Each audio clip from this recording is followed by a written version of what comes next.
Hello and welcome to Alverian Legends, the channel where we discuss all things amazing about the magical world of Legends of Alveria. If you liked today's video, don't forget to check out the Instagram and Facebook pages for weekly updates of the characters and lore. Drop a like on today's video, subscribe if you can and want, and most importantly of all, don't forget to enjoy. My name is Lord Master Sire. Please sit back and relax while we discuss today's topic. So in the last video, we discussed lightly about the Lordrin Lowlands, one of the 5 major and historic regions of Lordfall, heroically led by one of the 7 venerable liege lords, Commander Thorlin Fellow's Iron Hand of the King, the Autumn's Flame Festival, and other riveting lore.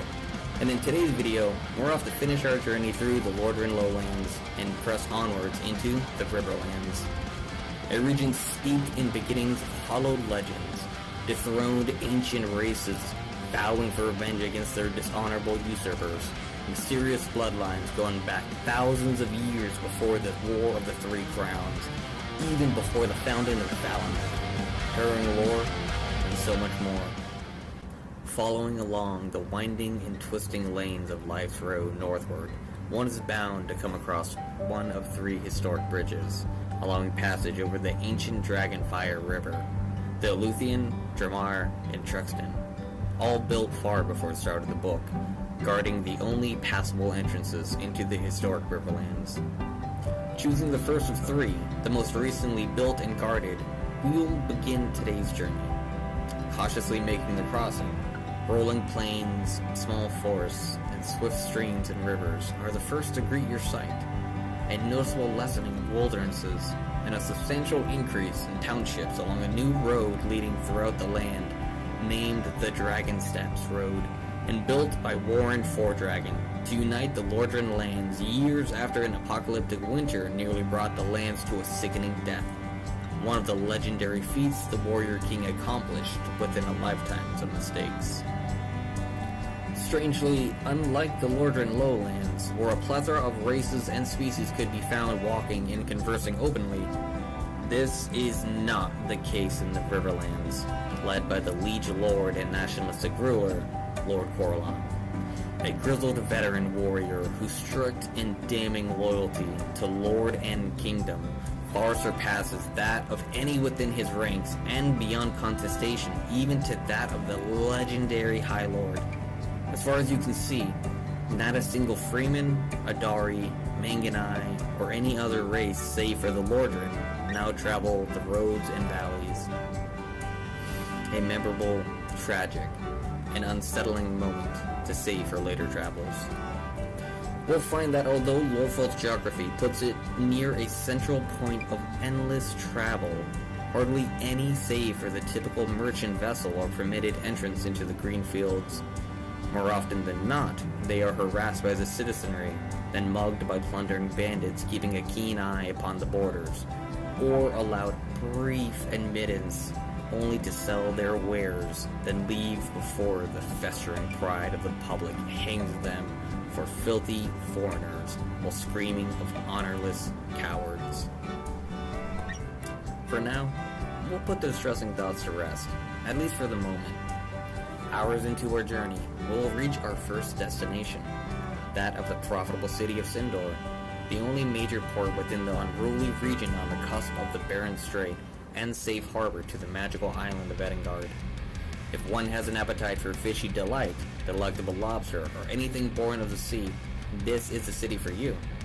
Though its rise was due strictly to visits from either royalty, notable families fat with coin and influence, and a one-time visit by the King of Dorne many years ago, the city has worked steadily, continuing their growth at a fast-paced rate, and on mustering a fleet worthy of rivaling the legendary Great Fleet of the Misty Isles. Headed by a minor lord of little renown, the city lays but still an aspiring fledgling compared to its elders. Wandering through its streets, you'll be sure to find either a warm place to spend the night with inviting company, enjoy the harbor view filled with ominous individuals skulking about in the dead of night, or perhaps spend just a little bit too long in a wizard shop, only to get transformed into something obscene for long enough for you to learn your lesson. Perhaps you might try your luck on a voyage to Edengard to learn some magic. Perhaps not. Aside from the common, everyday, life-threatening occurrence, the greatest attraction the city boasts is that of a small annual jousting tournament, similar to that of the Sisters tournament held within the Warren Highlands. A grand tournament where warriors from across the lands might partake in glorious combats or gain the favor of one of the 7 liege lords. Though if you're not of any notable lineage, I'd recommend steering clear of the entire event. Better you waste your coin on ale or supplies for the long road ahead. Ale above all else if you're a Dane. Paying your respects to the old city after partaking in some fine goods and services, we move onwards through tall grasslands under the oppressive sun, and through a parting of mountains, where the true greatness of the Riverlands lay before you. A city quite unlike any other within Lordfall. Within the central kingdoms, that of a city named first for that of the ruling family, then for the king who saved the kingdom with his unshakable will. Daring hold, strife, conflict, and famine were some of the horrible events that have plagued the great castle city on its illustrious path toward becoming one of the largest and most powerful cities within the central kingdom of Alveria. Shortly after becoming a small settlement in the year 4309 EE, roving bands of bandits plundered the city thrice over before a small battalion of clerics, priests, and mages secured it, led by a priest warrior of little renown at the time, named Solomon Cyrilio of Dorn. Banishing the thieves using the holy wrath of the Zyrian faith, the people of the town soon dedicated the path of the city toward hosting the foreign faith within Lordfall. Craftsmen from across the land all aided in building an ungodly, mighty grand wall surrounding the outer city and a second wall protecting the most prized buildings within, and built a vast series of gatehouses atop every impressive grand gate leading into the city, decorated with the banners of Lordfall and Fordragon, the symbols of national pride which soon draw the ire of kingdoms from afar. The Crimson Vales of Zivmar, the Freelands of Rifarin, the Sandlands of Glorai, Ice Plains of Dun Mordin, the barbaric Briarwoods of Baor, and even the great green woods of Silmaril all sent emissaries to the prospering city in hopes of fostering friendship and exchange of trade and culture, but sadly were left wanting by the infectious national pride which swelled within every Lordrin. The bewildered and enraged nations were sent back to their kings and queens in shame, save for the Anorans, who won the lord of the city's favor by gifting seeds from their homeland of Baor. In time, the fields outside the city grew lush with crops blossoming alongside corn, wheat, and other foreign plants, gifting beauty and profit to Darenhold. A statue of the goddess Aelia, built by the faithful and thankful Lordrins, graced the largest of the fields. Its beauty was unrivaled within the land, until the city's almost complete destruction during the War of Tears. Although angered by this, the Briarwoods remained silent and still, remaining out of the conflict entirely, leaving the once thriving friendship between Lordrin and Anoran to be engulfed in the flames of the rising war. When the armies of Molinar surrounded the city, a terrible end-of-days fire could be seen for miles as the fields that had fed the city erupted in flame. Smoke and ash doused the countryside, layering everything with death and misery. Within weeks, the city would be reduced to nothing more than a single crumbling castle which housed the last remaining army of Lordfall, and the kingdom's only remaining heir to his throne. Now, since Darenhold makes its first appearance in the debut book, Legends of Alveria: The Gathering, and it's heavily featured in its sequel, Legends of Alveria: The Daughters of Eternity, this is where we'll leave off with Legendary City. Continuing on with Rising Ambition, to your right, your eyes make out the shadowy boughs of the immense cursed forest of Ravenwood, and directly in front of you lay several reputable towns and villages. The trek ahead is difficult and demanding, filled with dangerous veiled threats and bandits. However, we can't let a little life-threatening danger dissuade us, can we? Passing through plains and fields aplenty, you manage to reach the first town hours later, as a depressing sight greets you. The sorrowful tale of Milton, an appallingly poor and dismal town on the edge of the Cursed Wood, known for providing the kingdom at large with some of the finest carpenters ever produced. A significant deed not unnoticed by the higher lords and ladies of the land, who didn't hesitate to send off for the rising craftsmen to spirit them away to the capital. Apart from seldom travelers, the town is constantly besieged by wandering, bloodthirsty bandits and pilfering marauders. You would think, being so close to both the megapolitis of Darrenhold and the capital Lordvale, it'd warrant them some protection, but you'd be wrong. Guardsmen hardly, if ever, bother with the ill-fated town. Rather, they spend their time harassing the local wild natives and laundering money gained through illicit means than protecting the people. Drawing closer into oneself while keeping a steady hand over the hilt of your blade, you carry onward as the sun begins to disappear behind the mountains. Thankfully, it isn't long before another town begins to appear upon the dim horizon. Oddly, the usual light posts warding off wildlife aren't found anywhere. Neither a gate nor a wall.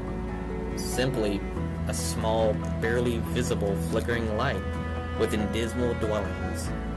Reaching the burnt remains of what once might have been an office house, a barely legible sign reads, Wilbron, the once most renowned and greatest of scholarly towns, and prized for their unique mages who specialized in a unique, wondrous form of rejuvenation magic, which amplified certain livestock and produce to thrice the original size and bounty. The greatest of them called herself Abigail Astric, a talented young mother of 3 with an adoring husband named Marcus, who fought in the town guard as a gifted swordsman, and who possessed a divine ability to make both the people and her subjects all delight in her mere presence.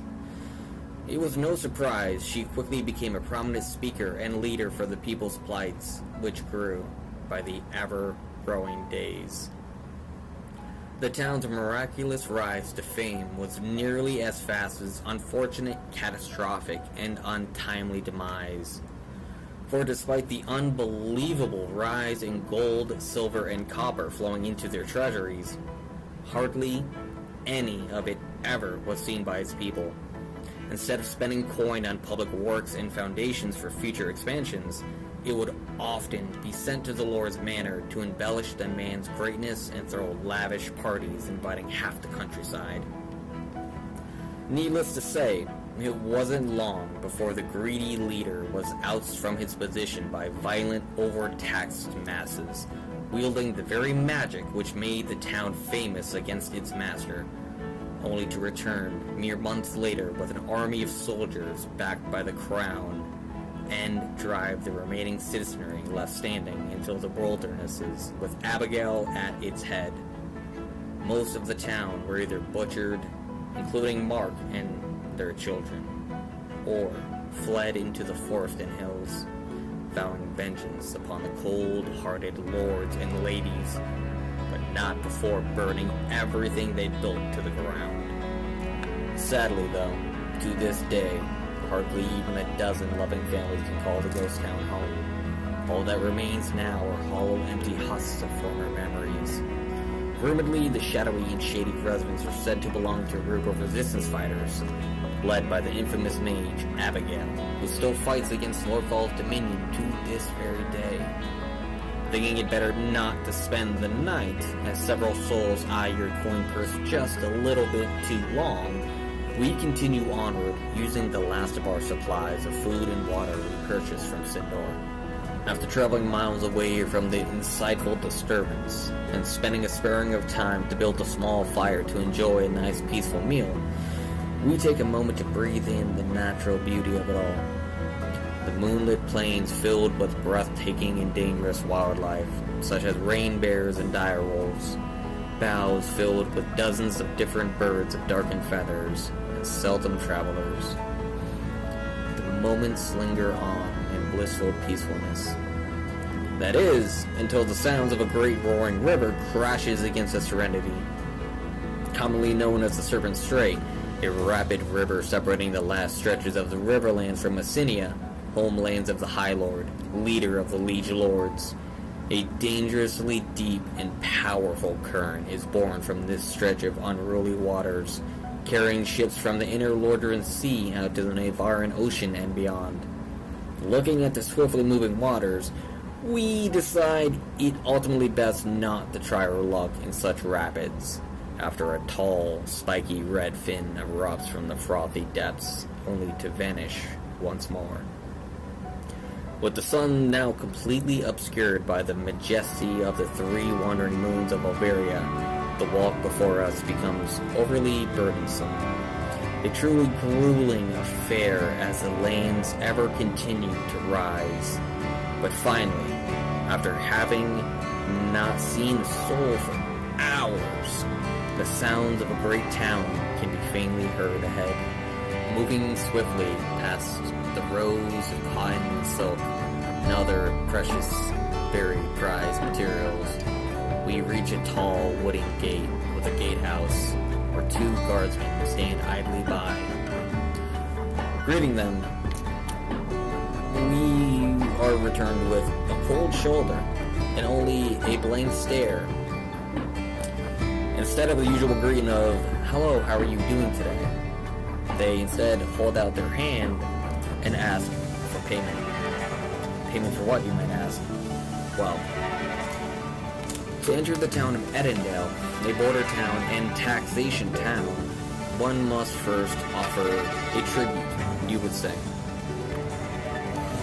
Though, once you enter the town, you are oftentimes under-impressed by its grandeur. Known mostly for an overabundance of narcotics smuggled into and created within the town, spies and cutthroats found on the monthly of every race and kind, and tax town for both the Riverlands and Lordrin Lowlands. Built in the early dawning age of Warhol by skilled, hardened hands of carpenters and focused masons. Lifted into township by the unmentionable thereafter Mayor Jacob Albridge, and hosted from uncommon occurrences by lordships and heroes to the near height of fame by Lord Parthane of House Brexley. Seeing such reputable faces of Jonathan Alabaster, head of Dorn's illustrious faith and capital of their beliefs, Silver Keep, the luminous lady Kalia of Fairtree Harbor, Thorn Mistress of Eastfall, Lady Littlebith of House Vamore, and dozens of others, filling the town's most renowned establishment, the Prince's Palace, with coin, shady gatherings, and a growing ill reputation. Mostly though nowadays, more often than not, Edendale is known for the ungodly taxation rampaging through the populace, overbearing guards acting more as common outlaws than officers, and a hotbed for discontent toward the crown. Finding a decently affordable inn in the more shabby parts of town, we take one final look at the blazing streets below, then retire, because we both know the adventure ahead isn't going to get any easier. I hope you've enjoyed our little trek through the Riverlands. We've learned that not all of Vorthol stands behind the crown. Darren Holt has quite a lengthy and bloody history, gained more knowledge about the country's shifting geography, and learned something of Liege Lord Coralon's dismally bleak and tragic story. All that's left to do is hope some thief doesn't sneak into your room and lift your coin pouch. It's been quite an interesting and insightful journey through the second of the historic regions. Now there's a lot more to talk about in the Riverlands, but for today, this is where we'll end off the video. Join in next time where we discuss the amazing, wondrous, and mysterious world of Legends of Alveria. Some upcoming videos to keep a lookout for are Autumn Flame Festival, going deeper into the ancient Lordrin holiday, origins and customs, Loving Legends, the Pleasant Peasant, the story of an ambitious but inexperienced kingling and a wizened peasant, and Creatures of Alveria, the Chelian. I hope you all are having an amazing day, night, whatever time it is you're watching the videos. Thanks for joining in on the discussion today talking about the fantastic world of Alveria. You've all been amazing. I've been your honored host, the War Master Sire. If you liked today's video, don't forget to like, subscribe, and share the video. Every little bit is appreciated. If you like, follow the Facebook page and Instagram page. The links will be available in the descriptions below. Please join me in the next video where we speak further about the rich and amazing fantasy world, its intriguing lore, and so much more.